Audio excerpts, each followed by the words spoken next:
Olá, amigos do Notícias Agrícolas. Estamos começando o nosso boletim de mercado, já com os números finais das negociações lá na Bolsa de Chicago.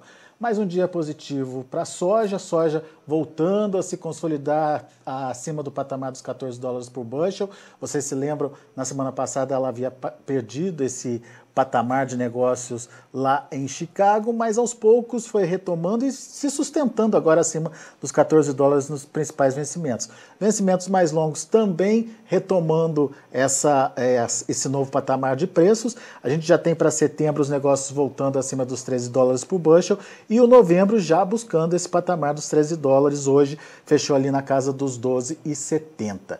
E no Brasil, uma situação um pouco melhor em relação ao ritmo de vendas. A gente vai comentar sobre esse andamento das negociações e a precificação da soja. E quem nos ajuda nesse entendimento é Luiz Fernando Gutierrez, analista da consultoria Safras e Mercado. Está aqui o Luiz Fernando com a gente, lá direto de Porto Alegre, Rio Grande do Sul. Seja bem-vindo, viu, Luiz Fernando? Obrigado pela participação.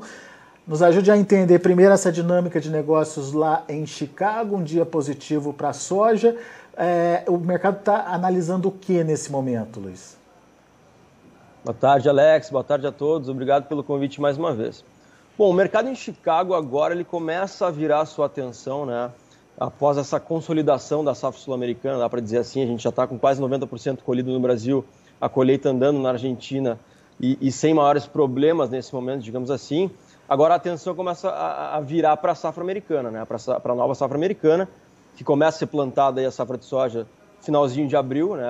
Talvez na próxima semana a gente já veja o início dos trabalhos em alguns estados. E é natural que o mercado, aí, sazonalmente, né, nesse momento, vire a sua atenção para a safra americana, que, né, nos traz uma incógnita muito grande, né? Desde os números do USDA aí, trabalhando com uma área um pouco menor que o mercado esperava, até a questão climática que é inerente ao mercado aí daqui para frente. Então o mercado olha para isso, né? Nesse momento a gente tem o plantio do milho acontecendo, obviamente que a janela para o plantio do milho ela é mais cedo, ela começa mais cedo, então o plantio do milho está evoluindo e o clima está positivo, né? Não falta chuva nem sobra chuva na maior parte dos estados produtores, isso tem favorecido o avanço dos trabalhos do plantio de milho e isso abre uma possibilidade, né, de talvez, dependendo de como for o ritmo, aí a gente ter perda de área de soja para milho. Isso é uma possibilidade. Então o mercado também olha para isso, né? Daqui a pouco trabalhando com uma área até um pouquinho menor do que está se estimando nesse momento para a soja, mas tudo vai depender de como for o ritmo de plantio e como for a intenção verdadeira de plantio dos americanos, que de alguma forma o USDA nos pegou de surpresa ao trazer números menores, né? O mercado esperava por números maiores. Então eu acho que existe espaço aí para a gente ter uma área até maior, tanto para soja quanto para milho, mas isso quem vai dizer vai ser o clima no plantio aí e a intenção verdadeira dos produtores americanos. Por enquanto, o plantio do milho está evoluindo bem, né?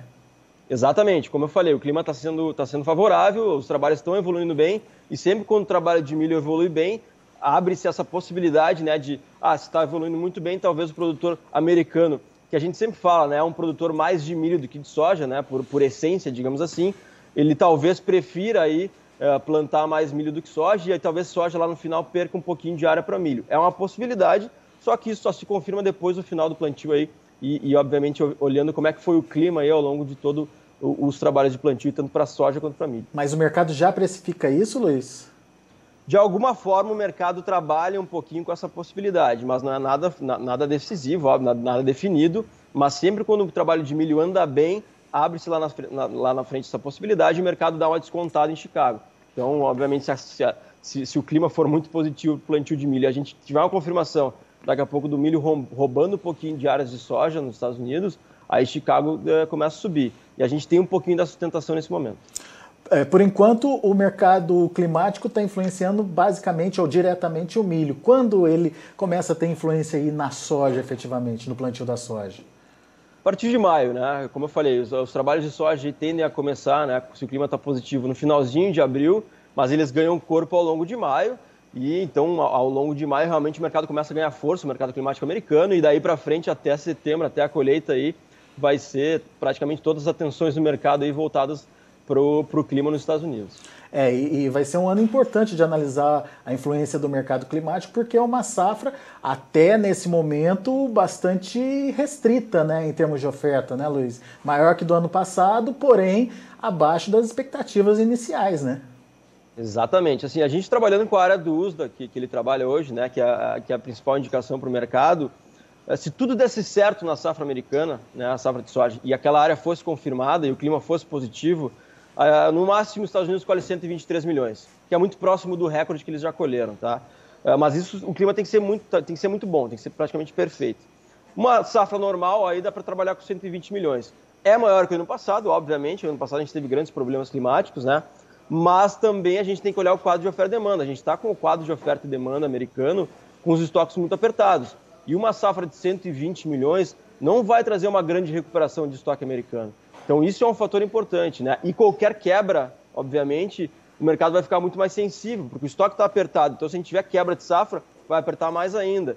Então isso eu acho que é fundamental, é um fator fundamental para a gente entender o porquê que o mercado ainda encontra sustentação, né? Porque olha para o estoque americano apertado, olha para uma safra que pode ser grande, mas mesmo assim deve não trazer uma grande recuperação de estoques, o mercado fica mais sustentado e fica mais sensível a problemas climáticos que possam vir a acontecer. Muito bem. Agora, é óbvio que isso tudo depende da demanda, e a demanda chinesa nesse momento conta muito, né, Luiz? Como é que está a demanda chinesa? Tem muita preocupação com a China demandando menos aí, mas enfim, você mesmo já chegou a pontuar para a gente que pode até estar demandando menos, mas o que a China já comprou é muito, né? Se a gente compara dados do primeiro trimestre desse ano com o do ano passado, a gente vê que houve um avanço significativo nas compras, né? Sem dúvida, sem dúvida. Obviamente que a gente, nesse momento, é normal a gente não ver grandes vendas de soja americana para a China. A gente até viu na semana passada, a gente foi surpreendido, ou no início dessa semana, agora não me recordo, por uma compra bem volumosa até, de soja americana por parte do chinês. Não é muito normal acontecer, mas de fato a demanda chinesa está estacionada no Brasil, e eu não vejo, né, falta de demanda chinesa, ausência de demanda chinesa. Talvez não seja tão grande quanto esperado, mas os chineses estão aqui comprando sim. Eles têm que comprar soja brasileira até agosto, setembro, né, quando começa a entrar a safra americana. E eu não vejo assim grandes problemas com relação à demanda chinesa pela soja brasileira nesse momento. Tá? Existe uma preocupação, é claro, e essa preocupação, obviamente, vai ser um ponto de atenção aí ao longo do ano, pelo crescimento dos casos da peste africana na China. A gente sempre tem aquela dúvida com relação ao que é verdade e o que não é, né? O tamanho do problema lá, e a gente vai conviver com isso pelos próximos meses. Isso é um ponto, né, de interrogação no lado da demanda, mas até o momento, com as notícias que a gente tem e com o movimento que a gente está vendo no mercado dos chineses, a gente não tem grandes impactos, a gente não vê a China diminuindo compras de forma relevante no mercado esse ano. Pelo contrário, como tu colocou, a gente já tem, né, inclusive somando compras de soja americana e brasileira, um volume muito grande de compras chinesas. Então eu diria que nesse momento a gente não tem muitas preocupações com relação à China. A China está comprando, vai comprar. A gente teve um março muito bom para exportação no Brasil, né, um março recorde, né, mês. Abril a gente já tem 17 milhões registrados para exportação, a maior parte para a China, também se confirmando vai ser um recorde. Obviamente que a gente tem que analisar os dados sabendo que o janeiro e fevereiro não foram como a gente esperava, pelo atraso da colheita e tudo mais, mas o fato é que a gente teve 2 meses muito bons, a gente já tem um bom volume registrado para maio, e a gente não vê o porquê desses volumes aí de soja vendida para a China não serem confirmados. A gente não vê grandes problemas, então dá para dizer ainda que a demanda chinesa ela continua muito forte pela soja brasileira nesse momento. Muito bem. Agora é importante a gente lembrar que o que está sendo embarcado nesse momento já foi adquirido lá atrás. E a gente precisa entender também como anda a evolução de novas compras, né? De novos contratos. Isso melhorou? Sim, nas últimas semanas a gente percebeu que houve uma melhora assim frente ao ritmo, né, do primeiro trimestre, digamos assim, no Brasil. A gente veio com um ritmo muito lento no primeiro trimestre e abril, as últimas semanas e o finalzinho de março foram realmente algumas semanas aí de melhora no ritmo. Quase 70% da soja brasileira vendida, 67%, 68% aí da safra brasileira. É uma melhora interessante com relação a janeiro e fevereiro. Então a gente vê que o mercado começa a voltar para a normalidade, né? Até porque os primeiros meses do ano a gente tinha problemas de entrega, né? A gente tinha problemas de atraso de colheita, Isso retraiu tanto compradores, né, porque preferiram esperar pela confirmação das entregas para fazer compras novas, quanto vendedores, no caso dos produtores, que não sabiam se conseguiriam entregar da mesma forma. Então, isso naturalmente retraiu os negócios. Agora as coisas voltando ao normal, né, o escoamento andando normalmente, a gente exportando bem, finalizando a colheita, a gente vê que tanto compradores quanto vendedores começam a demonstrar maior interesse por novos negócios e a gente já começa a ver esses negócios acontecendo, né, tanto para a safra disponível quanto para a safra nova, 2022, que já está bem adiantada, inclusive. Então a gente está vendo que isso também pode ser uma indicação de que também, obviamente, as compras para exportação estão avançando, né? Porque o mercado compra tanto para o mercado interno quanto para a exportação. A trade vai comprar tanto para o mercado interno quanto para a exportação, ou a indústria. Então, a gente já percebe que isso é uma indicação de que também a gente parece, né, muito estar com a demanda por exportação aquecida e a demanda interna normalmente aí seguindo o seu ritmo normal. E o indicativo disso é a melhora do prêmio também, né? Exatamente. Outro indicativo importante, a gente vinha com prêmios negativos, né, Alex? A última vez que a gente conversou aí, a gente estava com menos 25 nas primeiras posições, na posição spot. Agora a gente já está acima, né? A gente já está com 5, 10, 20, dependendo. E isso mostra realmente que existe demanda no porto, senão o prêmio não subiria, né? Então, é um indicativo importante realmente a questão do prêmio também, que está positivo agora e não vejo por que voltar a ficar negativo daqui para frente. Agora, essa volta do vendedor, você já explicou que tem a ver com um pouco mais de segurança dele de saber se vai ter o produto ou não para entregar. Mas tem a ver com preço, Luiz? Tem a ver com preço, porque o preço ele continua num patamar muito elevado, né, Alex? A verdade é que março e abril eles são muito parecidos em termos de média de preço no Brasil, né? Obviamente que aquelas questões regionalizadas, né, enfim, questõezinhas envolvendo oferta e demanda, ou atraso de colheita mais regionalizado, isso obviamente mexe com o preço também. Mas de uma forma geral no Brasil a gente percebe que março e abril estão sendo meses muito parecidos de preços, né? Até porque a gente vê um câmbio aí que também está trabalhando mais ou menos no mesmo patamar, aí entre 5,60 e 5,70, um pouquinho mais, um pouquinho menos. Chicago mantendo os $14, não mudando muito, né? Está mantendo uma lateralidade também. E prêmios agora melhorando. Então, os fatores estão apontando para a sustentação de preços, né? Obviamente que a entrada da safra ela pesa realmente nos preços, mas não tanto, né? Ela tem uma sazonalidade importante, mas o que a gente percebe é que os preços estão muito bons. Então, eu diria que sim, também tem a ver com o preço, porque os preços seguem muito bons para os produtores e os produtores agora, com a maior segurança, começam a avançar nas vendas. Então, realmente, o momento é muito positivo aí para o lado vendedor brasileiro, que são basicamente os produtores. Mas essa volta do produtor, na sua análise, ela é no momento certo ou dava para esperar mais um pouquinho? Eu pergunto isso por causa da volatilidade do mercado climático, né, que daqui a pouco começa. Exatamente. A gente sempre lembra, né? O mercado climático é sempre muito volátil, tá? É claro que a gente pode ter oportunidades no mercado climático, é óbvio, isso sempre acontece, né? Só que ao mesmo tempo a gente vê uma diferença, por exemplo, entre entrega futura lá para safra nova americana, com $1, $1,50 abaixo, então a gente tem, peraí, estão pagando menos lá na frente, então daqui a pouco é melhor garantir um pouquinho agora, se der tudo certo na safra americana eu vou receber menos lá na frente, talvez olhando para Chicago. A questão cambial é fundamental, a gente continua com um câmbio muito forte e embora a gente continue com vários problemas, né, principalmente internamente no Brasil, né, as dúvidas com relação à economia brasileira, ainda o mercado financeiro, de uma forma geral, entende que a gente tem espaço para câmbio cair. Né? Isso não sou eu que estou dizendo, é o mercado como um todo, né? Que a tendência é de um câmbio mais fraco no final do ano. Obviamente que é muito difícil de prever câmbio, né? Mas isso também pode ser uma indicação para o produtor, porque ele está aproveitando um Chicago muito bom, né? Em níveis de 2014, né? Aquela coisa que a gente já conversou. Um câmbio muito bom, em níveis praticamente recordes aí, e prêmios favoráveis para ele nesse momento. Então eu não vejo como uma estratégia errada vender, embora sim os preços possam estar melhores lá na frente. Mas é aquela coisa, né? Vende, garante, vai subindo a média, escalonando vendas para ir fazendo aí uma média de preços ascendente. Não precisa botar tudo à venda agora, né? Exatamente, até porque, né, na média brasileira aí a gente já tem quase 70% vendido, então o produtor ele já está bem capitalizado, até pode arriscar, né? Exatamente por esse dado, ele tem mais segurança, né, para daqui a pouco arriscar um pouco mais lá na frente, especular com o mercado, mas é aquela coisa, cada produtor faz o que acha que é certo nesse sentido, né, da segurança. E realmente, assim, existe a possibilidade dos preços estarem melhores lá na frente, até por questões internas, né? aí vai do produtor se ele quer aproveitar esse momento favorável dos fatores ou especular lá na frente. Muito bom.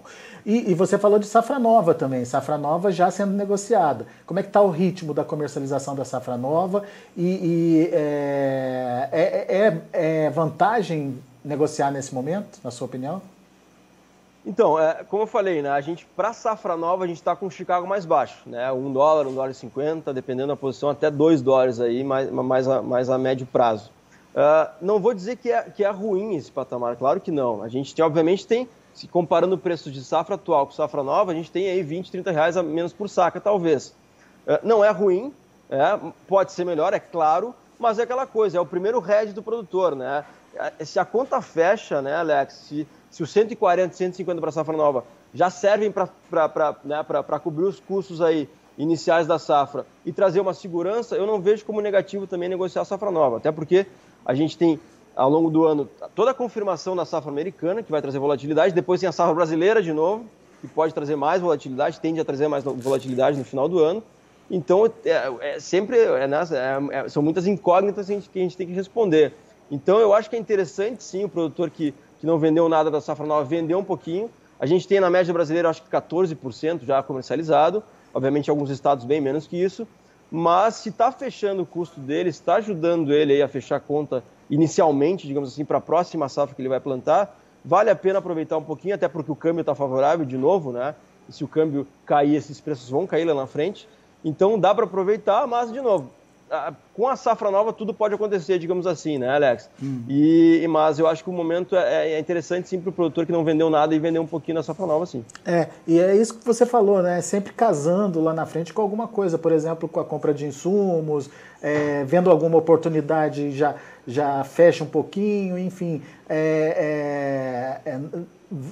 É óbvio que a gente tem aí toda uma safra americana para acontecer ainda e que isso de fato pode influenciar no preço, mas o importante é que o produtor saiba fazer a conta de quanto vai sobrar no bolso dele, né, Luiz? Claro, não, e é interessante que tu comentou isso, né, porque eu deveria ter comentado também. A maior parte, assim, dá para dizer, eu acho que 80% das vendas de safra nova, elas estão amarradas com insumos, né, é barter, basicamente. Né, ou vendeu para uma indústria e fez o barter, né, separado, ou fez uma venda, ou fez uma compra de insumos, né, casada, digamos assim. Então, a maior parte é isso. Então, porque o produtor entende que faz sentido fazer isso, né, garantir a troca de insumos por soja, e é isso que ele faz. Então, grande parte, a maior parte das vendas novas que já foram concretizadas é exatamente isso. É travamento de custo via barter ou via mercado com a compra de insumo casado. E você citou aí o percentual de 14%. Isso é bom, é pouco, tá bom, tá adiantado, tá atrasado? Só para tu ter uma ideia, Alex, como tá adiantado, a gente não tem dados históricos para essa época do ano. A gente nunca viu assim um percentual tão alto ser comercializado de 14%, tanto que na nossa pesquisa a gente não tem dados históricos para isso, então isso mostra que realmente está muito adiantado. Então está acima da média, porque nem existe média, digamos assim, aquela média normal de 5 anos não existe. Normalmente a gente começava a ver as vendas começarem ali por maio, né? Talvez ali o Mato Grosso já tinha 5% em maio, 10% em maio, no máximo, e agora a gente percebeu que desde o início do ano essas vendas já estavam acontecendo e a gente não tem realmente dados históricos para comparar, então a resposta é sim, está muito adiantado frente à normalidade. Legal. Muito bom, belas informações, Luiz Fernando Gutierrez, meu caro, muito obrigado mais uma vez pela sua participação e volte sempre. Obrigado, Alex, um abraço, até a próxima. Valeu, abraço. Tá aí, Luiz Fernando Gutierrez trazendo as informações do mercado lá fora, precificação, tendência dos preços e aqui dentro. Aqui dentro a novidade é que o ritmo de negociação começou a melhorar. Principalmente os contratos novos começam a sair com maior rapidez. Ainda não dá para se comparar com o ritmo do ano passado, mas temos sim um avanço aí nas negociações que estavam bastante travadas aí. Em resposta ou a consequência desse avanço aí das vendas está muito atrelada aí à disposição do comprador, né, de comprar mais, e a do vendedor com mais segurança aí, tendo já a sua safra praticamente contabilizada, o tamanho dela já determinado. Isso deixa o vendedor mais disponível aí para negociar no mercado. Bom, vamos aos preços, vamos ver como estão as negociações lá na Bolsa de Chicago. De olho na tela, você acompanha comigo, maio 14 dólares e 18 centes por bushel, fechando com alta de 8 pontos mais 25. Para julho, 14 dólares e 11 centes por bushel, alta de 8 pontos mais 75. Para setembro, 13 dólares e 3 centes por bushel, 7 de alta. Novembro, 12 dólares e 69 centes por bushel, alta de 5 pontos. Vamos ver o milho. Para maio, 5 dólares e 90 centes por bushel, milho fechou com queda de 4 pontos nesse vencimento. Julho também recuou, quase 3 pontos a 5 dólares e 76 centes por bushel. Já para setembro, alta de 2,5 pontos, 5 dólares e 30 centes por bushel, foi o fechamento de hoje. E o dezembro, 5 dólares e 12 centes por bushel, alta de 1 ponto. Os contratos da safra nova, portanto, mais positivos aí em função do mercado climático. Para maio, 6 dólares e 53 centes por bushel, isso a gente já está falando do trigo, uma alta de 5 pontos mais 75. Para julho, 6 dólares e 55 centes por bushel, 5 pontos mais 25 de elevação. Trigo para setembro, 6 dólares e 57 centes por bushel, 5 pontos de alta. Trigo para dezembro, 6 dólares e 61 centes por bushel, 4,5 pontos de elevação. Dia positivo, portanto, para o trigo lá na Bolsa de Chicago. A gente vai ficando por aqui, agradeço a sua atenção, a sua audiência. Daqui a pouquinho a gente volta com mais informações e outros destaques para você. Continue com a gente.